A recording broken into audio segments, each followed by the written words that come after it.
Perkenalkan nama saya Thomas Yuda, NIM 59 dari Teknik Komunikasi kelas B, program studi sarjana Teknik Geologi, jurusan Teknik Geologi, Fakultas Teknologi Mineral, Universitas Pembangunan Nasional Veteran Yogyakarta. Di sini saya akan mempresentasikan hasil dari referat saya berjudul karakteristik hidrokimia dari air tanah Oasis Siwa di Mesir dengan abstrak yaitu Oasis Siwa memiliki luasan sebesar 1000 km persegi, di mana setiap tahunnya mengalami kenaikan tinggi muka air tanah dengan laju 1,33 sampai 4,6 cm per tahun, menyebabkan deteriorasi atau keadaan air tanah yang semakin memburuk dan salinisasi atau penggaraman, di mana di Oasis Siwa ini terdapat dua aquifer, yaitu Nubian Sandstone yang bersifat fresh water dan Fracture Dolomite Limestone yang bersifat payau dan asin. Berdasarkan penelitian OSIS ini, nilai dari total dissolved solution sebesar 168,8 sampai 7.472 mg per liter, total hardness sebesar 30,7 sampai 1.829,7 mg per liter, dan rasio ion mengindikasikan adanya mineralisasi campuran antara air meteorit murni yang dipengaruhi oleh leaching atau pelarutan, disolusi, dan pertukaran kation garam darat dan laut.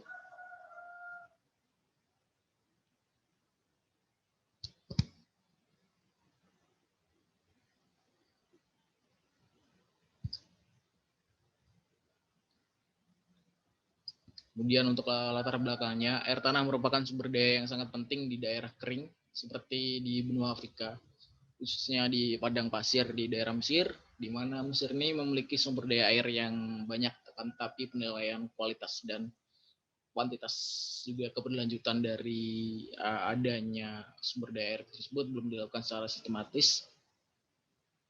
Dan salah satu dari yang terpenting dari sumber daya air tersebut adalah Oasis Siwa di sebelah barat dari Mesir, yang tadi sudah jelaskan kondisinya semakin memburuk atau mengalami deteriorisasi, di mana Oasis Siwa ini memiliki strata hidrogeologi yang menarik, tersusun atas Fracture Dolomite Limestone setebal 450 sampai 600 meter dan Nubian Sandstone di atasnya dengan setebal 2.600 meter.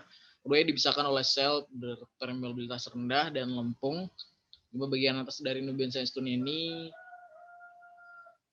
setebal 500 meter, memiliki saturasi air yang fresh dan salinitas kurang dari 500 ppm. Untuk rumusan masalahnya ada 3, di mana yang pertama, bagaimanakah karakteristik hidrokimia dari air tanah di Oasis Siwa. Kemudian yang kedua adalah apakah terdapat mineralisasi air tanah di Oasis Siwa. Ketiga, apa saja aquifer air tanah yang terdapat di Oasis Siwa. Kemudian tujuan penelitiannya ada 3. Yang pertama, menganalisis dan mengetahui karakteristik hidrokimia dari air tanah di Oasis Siwa. Kemudian yang kedua, mengetahui mineralisasi air tanah di Oasis Siwa. Ketiga, mengetahui aquifer air tanah yang terdapat di Oasis Siwa. Penggunaan penelitian adalah untuk menambah pengetahuan tentang karakteristik hidrokimia, mineralisasi air tanah, dan aquifer air tanah yang terdapat di Oasis Siwa.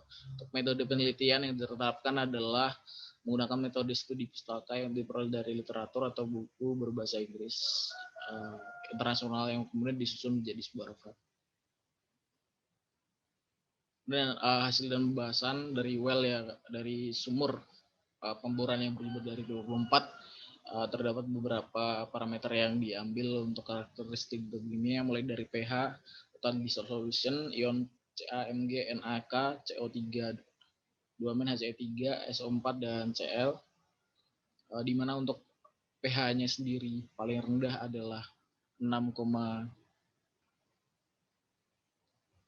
6,7 sampai dengan yang tertinggi adalah 7,5, di mana pH ini mengindikasikan bahwa air di Oasis Siwa ini layak untuk diminum dan baik bagi tubuh. Sedangkan berdasarkan data TDS-nya ini dominan lebih dari 1.500 yang mengindikasikan banyakkan partikel atau material terlarut dalam air yang kurang baik untuk diminum bagi tubuh. Sedangkan untuk kandungan Ca, Mg, NaK, CO3, dan ion-ion yang lain itu mengindikasikan bahwasannya di Oasis Siwa ini dominan dipengaruhi oleh adanya ion-ion dari laut, di mana fracture dolomite limestone ini sangat mempengaruhi adanya kation dan ion dari adanya sampel hidrokimia yang didapatkan. Kemudian dari gambar yang kedua yaitu menjelaskan tentang tipe-tipe aquifer yang bekerja atau terdapat di Oasis Siwa. Yang pertama adalah fracture dolomite limestone, yang kemudian Nubian sandstone, di mana nomor dari sampelnya adalah 24, 19 dari 24 sampel merupakan fracture dolomite limestone, yaitu sejumlah 79% dengan distribusi frekuensi sebesar 54% untuk brackish water dengan TDS 1500 sampai 1500 mg per liter. Brackish water adalah air payau, di mana untuk salinitas dari air tersebut sebanyak 25%. Jadi 25% dari 79% dan 54% dari 29%. Dengan minimal dari salinitas airnya adalah 1795 mg per liter dengan maksimalnya 7473 mg per liter, rata-rata 4050 mg per liter. Kemudian aquifer kedua adalah Nubian sandstone, di mana sampelnya ada 5 dari 24 yaitu 21%, dan 21%-nya merupakan fresh water dengan TDS kurang dari 1500 mg per liter. Kemudian untuk minimal water salinity-nya adalah 168,8, sangat rendah. Kemudian untuk maksimalnya 324,5 dengan rata-rata 242,3. Kemudian apabila dilihat lagi dari rentang dan nilai rata-rata ion terlarut dari kation dan ion, Nubian sandstone aquifer Ca2+ memiliki rentang antara 4 sampai 23,2 dengan rata-rata 12,9. Kemudian ada Mk2+, Na+, RCO3, Cl-, SO4 memiliki min rata-rata 7,21, 76, 153,72, 51,7 dan 18. Sedangkan untuk fracture dolomite limestone atau yaitu air yang bersifat brackish and saline water memiliki range yaitu dari Ca2+ 122 sampai 349,8 dengan rata-rata 210,9. Kemudian ada Mg2+ yaitu 61,35 sampai 240,7, kemudian dengan rata-rata 134,6. Kemudian untuk Na, HCO3, HCl dan SO4 itu adalah 1101, 1165,98, 1961,8 dan 561 untuk rata-rata min-nya. Kemudian apabila dilihat dari rentang dan rata-rata rasio hidrokimianya dari perbandingan rasio NaCl, SO4 dan Cl dan HCO3 plus CO3 dan kalsium dengan magnesium, Nubian sandstone dan fracture dolomite limestone ini terbagi menjadi dua kelompok, yaitu berdasarkan rainwater dan seawater, di mana Nubian sandstone ini memiliki nilai tengah sebesar 2,35, di mana 2,35 melebihi dari 0,84 untuk batas tengah, batas teratas untuk seawaternya, berarti dia adalah rasio ion dan kation yang berasal dari air laut. Kemudian dari SO4 RCl dari Nubian sandstone aquifer adalah 0,3. 0,3 ini lebih besar dari 0,1, akan tetapi mendekati ke 0,86. Kemungkinan besar ini adalah dipengaruhi oleh adanya rainwater. Kemudian 0,6 di sini merupakan rainwater, kemudian 1,02 merupakan seawater, seperti itu.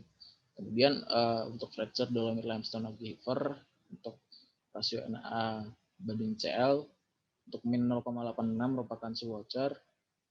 Kemudian untuk 0,22 itu merupakan rainwater, kemudian 20,09 merupakan seawater dan 1,03 merupakan rainwater.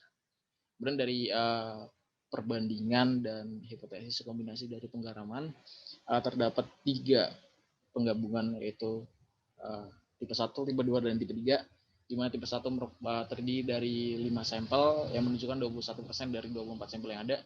Itu merupakan tipe air yang fresh water dari Nubian sandstone aquifer. Kemudian tipe yang kedua adalah 18 dari 24 sampel sebanyak 75% merupakan breakage and solid water, merupakan fracture dalam limestone aquifer. Kemudian yang tipe ketiga terdiri dari satu sampel dari 24 sampel sebanyak 4% merupakan fracture dalam limestone aquifer berupa breakage water. Kemudian masuk ke pembahasan selanjutnya adalah representasi grafis yang menunjukkan ion konsentrasi sampel air laut Asisiwa. Nah, ini merupakan gambar representasi tadi, gambar 8, juga ada gambar ke-6, representasi grafis yang menunjukkan ion konsentrasi sampel air tawar, dan ke-7 adalah air payau, di mana ketiga gambar ini, gambar kanan adalah sampel yang terkonsentrasi dari air laut, kemudian yang ke atas adalah konsentrasi dari air tawar, ke-7 adalah konsentrasi dari air payau. Kemudian mari kita lihat di gambar ke-6 merupakan garis atau grafis yang terdiri dari garis line dan juga poin, di mana untuk yang warna biru muda adalah Ca+, sedangkan yang biru tua adalah Na+ dan K. Untuk yang warna pink SO4, hijau adalah Mg2+, yang merah adalah Ca2+, sedangkan yang orange adalah HCO3 plus CO3+. Di mana dari sampel air payau, konsentrasi ion SO4 plus dari sampel air payau dan laut, dari sampel air payau dan laut, payau ini dan laut ini terletak lebih tinggi daripada tren misilan yang menunjukkan sumber mineralisasi yang berasal dari kontinental, yang merupakan solusi melalui proses leaching dan disolusi, sehingga aslinya berasal dari lingkungan marin terestrial. Konsentrasi ion Na+, Na+ yang berwarna Na+ dan K yang warna biru, Ca2+ yang warna merah, dan Mg2+ yang warna hijau.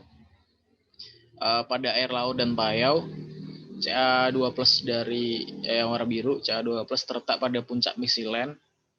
Puncak misilen ini menunjukkan adanya air meteorit. Sedangkan untuk Mg2+ yang warna hijau di sini dan di sini terletak pada misilen. Nah, ini menunjukkan adanya air meteorit yang terpengaruh oleh endapan marin, seperti itu. Kemudian untuk Na+ yang berwarna Na+ terletak di misilen, Na+ yang on point, kemudian di antara meteorit dan marin, menunjukkan percampuran dari endapan marin. Kemudian dari kesimpulannya didapatkan Asisiwa memiliki dua aquifer, yaitu Nubian sandstone yang bersifat fresh dan fracture dolomite sandstone bersifat payau dan asin. Kemudian data yang diperoleh tadi TDS adalah dari fresh menjadi asin itu dari 168,8 jadi 7.472 mg per liter dengan kekerasan total 30,7 sampai 1.829,7. Kemudian ion efektif itu meningkat seiring dengan salinitas air dalam kation, yaitu Na+, meningkat menjadi Mg2+, kemudian yang lebih besar adalah Ca2+, kemudian anionnya Cl- lebih kecil daripada SO4 main, kemudian lebih kecil dari HCO3 main, baik pada sampel air tanah payau maupun yang asin, sedangkan untuk HCO3-nya lebih kecil dari Cl- dan lebih kecil dari SO4 main pada sampel air tawar. Kemudian dari rasio itu menunjukkan adanya mineralisasi campuran yang merupakan air meteorik murni dipengaruhi oleh adanya leaching, disolusi, dan pertukaran kation garam darat dan laut. Nah, kemudian untuk daftar pustakanya saya ambil dari dua sumber. Yang pertama adalah Ali Anwar tahun 2014, Hydrochemical Characteristic of Egypt Western Desert West Groundwater, dari Saudi Society for Geoscience, dan Evadil Mustafa dan kawan-kawan tahun 2013 dengan Hydrochemical Characteristic of Groundwater in Sea Oasis Egypt part 1, dari Significance of the Situation Groundwater Resource and Future Outlook. di International Journal of Science and Research atau IJSR pada halaman 447 sampai 458. Sekian presentasi dari saya. Apabila ada kurang dan lebihnya, saya minta maaf.